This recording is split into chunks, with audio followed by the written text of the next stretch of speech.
자, 그럼 이제 지금부터 본론 들어갑시다. 내 삶을 바꾸는 직접민주 정치. 우리 꿈은 먹고 입고 살고 애 낳고 애 키우고 공부하고 건강에 사는 그 지장이 없는 나라. 제가 쿠바 가보니까 빵 이만한 빵 있죠. 이만한 빵이 하나에 1,000원이에요. 속이 엄청 싸요. 그래서 먹고 입고 자는 건 걱정이 없어요. 이번에 서울시장 재보궐선거 가지고 이제 공약을 좀 만들어 봤더니 한 친구가 그런 공약을 냈어. 서울 각 구마다 그 무상 식당을 만들자. 그래서 배고픈 사람들 먹게 하자. 그 일 들으니까 쿠바 식빵 생각이 나는 거야. 그래서 그거 좋다. 그럼 각 구마다 무상 식당 하나 만들어 가지고 거기 청년들 밥 먹게 하고, 그리고 한쪽에는 식재료 있죠. 그거를 연결해서 싸게 팔자.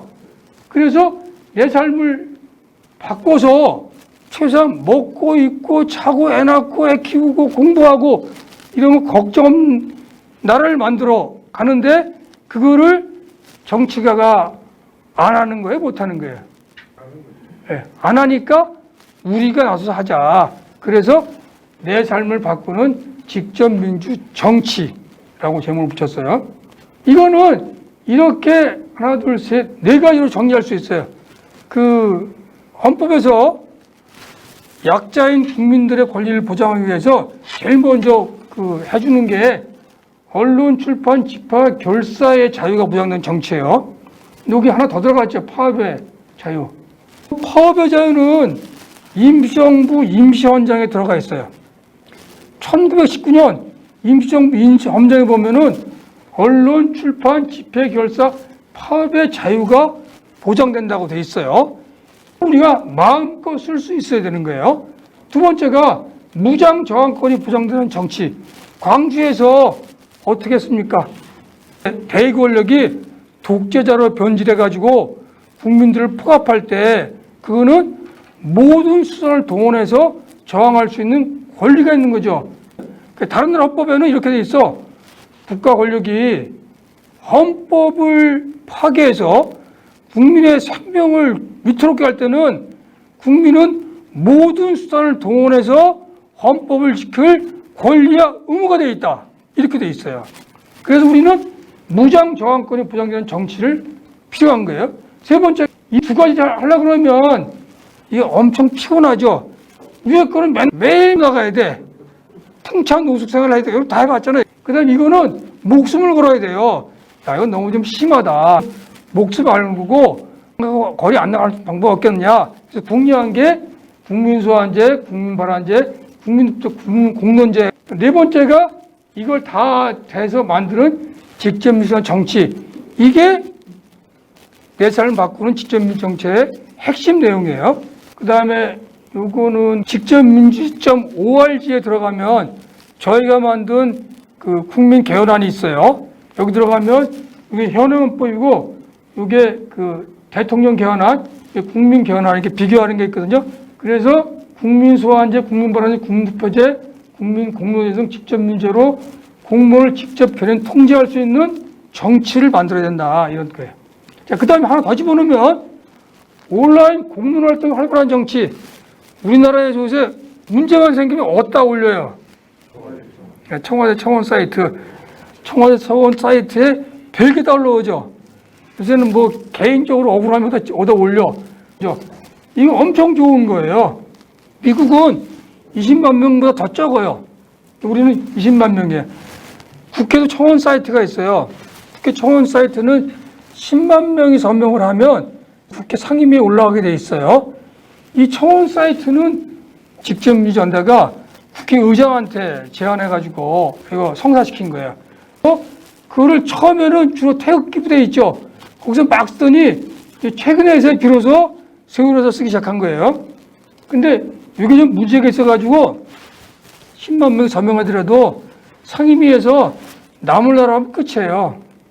그래서 지금 우리가 개정하려고 노력하는 거는 일정 시간이 흐르면 무조건 본회의에 상정하도록 그렇게 법을 바꾸려고 시도를 했고, 두 번째, 이건 큰 담론이고 줄이면 내 삶을 바꾸는 직접 주민정치에 대해서 얘기를 할게요. 여러분들 첫 번째가 온라인 주민투표가 활발한 주민정치예요.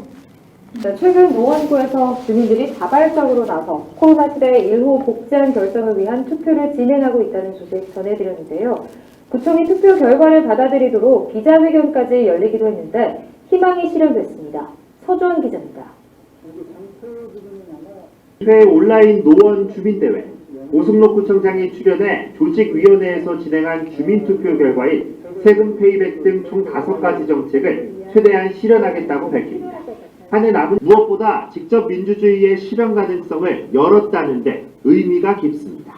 이게 그 투표 결과예요. 이렇게 나왔어요. 여러분들 그 주민투표도 구청장 권한이거든요. 여기는 그냥 주민들이 한 거예요. 주민들이 주민조직위원회를 만들어가지고 임의로 했어. 임의로 해서 이렇게 결과를 뽑은 다음에 구청 앞에 가서 기자회견을 한 거예요. 구청장이 받았어. 이게 뭘 얘기하냐면, 많은 사람들은, 야, 주민투표법 그거 힘들어. 주민발언제 쉽지 않아. 그래서 포기하고 있잖아요. 이 사람도 그냥 한 거예요. 우리가 70년도 운동할 때, 악법도 법이다. 악법은 어겨서 고친다 그랬어요. 어겨서. 이 사람들이 주민투표법을 어긴 거예요. 어기고 그냥 막 해서 사례를 만들었어요. 그랬더니 오늘 아침에 제가 뉴스 보니까 또 했어. 다른 구에서. 서대문 주민회. 여기서 1만 주민투표 선포 기자회견을 하고 이것도 나왔어요. 오늘 아침에 그 서대문 구청에서 받겠다. 그렇게 약속을 받은 거예요. 여러분들도 여러분 지역에서 인천 각 구를 조직하면 돼요. 안 해주겠다 그러면 그 다음에 이제 아까 언론 출판 집회 결사 파업의 자유가 있다고 그랬잖아요. 그러니까 사방에 나가서 했는데 안 해준다. 그리고 이제 막 떠들어야 되는 거죠. 그거 안 할 수 없는 거죠. 이렇게 해서 주민투표법은 이미 주민투표법을 개정운동이 시작된 거예요. 자, 2010년 행안부에서 주민투표법 개정안을 좀 만들어서 국회에 상정해놨어요. 여기 보면 주민투표 조례에 관해서 넓혔어요, 내용들을.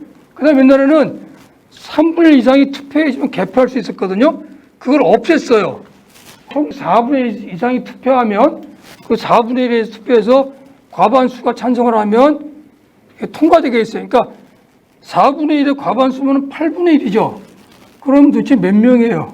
그 다음에 온라인 서명이 가능하게 돼 있고 온라인 포털, 휴대전화 앱을 통해서 할 수 있게 돼 있어요. 그 다음에 옛날에는 지방의회 동의를 얻지 않으면 시, 군, 구, 읍면만 할 수 있게 돼 있거든요. 지금 통반도 할 수 있게 바꾸겠다는 거예요. 자, 두 번째는 온라인 주민 입법 활동이 활발한 정치. 이거는 옛날에는 몇 군데서 시도한 적이 있었죠. 여러분 잘 알고 있는 학교 무상급식 있잖아요. 이걸 왜 통과시킨 거예요? 그때는 온라인이 아니니까 일일이 학부모들이 다 받은 거죠. 최근에 사례가 하나 생겼어요. 경기도 기숙사인데 1년 이상 경기도에 거주하지 않으면 들어갈 수 없게 돼 있었어요. 근데 한 청년이 경기도로 이사 온 지가 얼마 안 됐어. 여기 들어가니까 그때 안 되는 거야. 그리고 이 청년이 주민 발의안을 냈어요.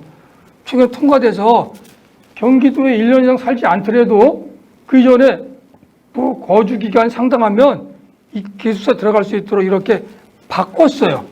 그러니까 이런 사소한 것도 주민들이 주민 발의로 바꿀 수 있고, 경기도는 이재명 지사가 도민 발의를 활성화하게 약속을 했기 때문에 웬만한 건 다 할 수 있게 지금 조치를 취하겠다는 거예요. 여러분들이 주민 발의하시고 안 되면 이재명 도지사한테 직접 연락을 해서 왜 안 해주냐 이렇게 얘기하시면 돼요. 자, 주민발의 관련 지방자치법 개정에 대해서 이렇게 돼요. 옛날에는 주민발의안을 내면 단체장이 받아서 국회에 보낼까 말까 결정을 하고 그 심의기간도 무제한이에요. 거의 통과가 안 돼. 단체장 경과 규정을 폐지해서 의회에 직접 제출하도록 했어요.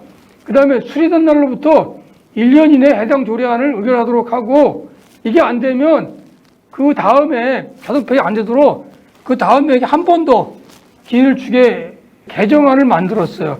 문제는 심의 기간을 기지 못할 경우 제한 규정이 없고 자동 폐결을 막을 방법이 없어서 미국처럼 지방선거할 때, 그다음에 대통령 선거할 때, 국회의원 선거할 때 주민 발의안을 같이 투표하도록 그렇게 개정을 되고, 그다음에 미국이나 스위스 같은 경우에는 주민 발의 서명받는 돈, 그다음에 주민 발의 홍보하는 돈, 그다음에 공청하는 돈, 이걸 다 지방의회에서 다 돈을 대요. 이렇게 주민발의법을 개정하고, 만약 중앙에서 안 한다, 그럼 여러분들 어떻게 하시면 돼요? 지방 조례 있죠? 그것부터 뜯어 고쳐 오도록 압박을 가해야 돼요. 자, 그 다음에 온라인 주민 소환 활동이 활발한 정치. 지금은 소환 활동 해도 안 되잖아요. 그 산별 규정 때문에. 이게 이제 완화가 돼서 아까 오늘 주민 소환법도 주민투표법 적용되게 돼 있어요. 그래서 개정이 되면은 주민 소환도 주민의 4분의 1만 투표하면 그 4분의 1 투표한 거에 과반수가 찬성하면 파면할 수 있게 돼 있으니까, 그러니까 8분의 1 정도만 찬성을 하면 통과될 수가 있는 거예요. 옛날보다 훨씬 수월해졌어요. 저희가 이제 그래서 다음 지방선거 할 때 공약에 걸라고 약속을 받을 건데, 그때까지 주민 소환 통과가 안 되면 주민의 4분의 1이 찬성을 하면 무조건 하차하겠다고 약속하라고 그렇게 그 서약을 받는 거죠. 자, 그래서 이런 내용을 가지고 내 삶을 바꾸는 직접민주 정치를 우리가 힘난 대로 열심히 하도록 합시다. 자, 앞으로 아까 이거 다시 한번 확인하고 끝납시다. 저 직접민주연대는 작년 그 11월 1일 날 창립했어요. 그때 5대 과제를 선정했는데, 첫 번째가 촛불혁명 개성 국민주권 직접 행사권을 제도하는 것을 과제로 삼았고, 이걸 하기 위해서 국민소환제, 국민발언제, 국민투표제, 국민공론제, 그리고 직접이 아니지만 징벌적 처벌제를 더 집어넣었어요. 5개들을 그 제정하는 것을 목표로 한다. 그 다음에 뭘 하냐? 국민주소 민생개헌, 직접민주 개헌을 성사시키고, 그에 따라서 임시원장, 건국강령을 개정해서 민주적 사회국가를 건설한다. 이걸 하기 위해서 중앙에는 대통령 산하에 국민주권위원, 인권위원회처럼 만들어내고, 그리고 지역에는 국민주권 지원센터를 건립한다. 노동운동 하신 분들은 기억하실 텐데, 옛날에 다 노동상담소 있었죠. 어려우면 글로 뛰어가잖아요.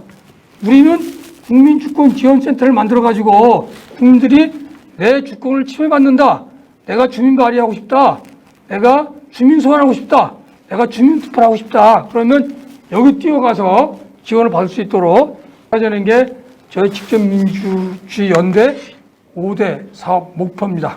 자, 이것으로서 간단하게 얘기를 마치도록 하겠습니다.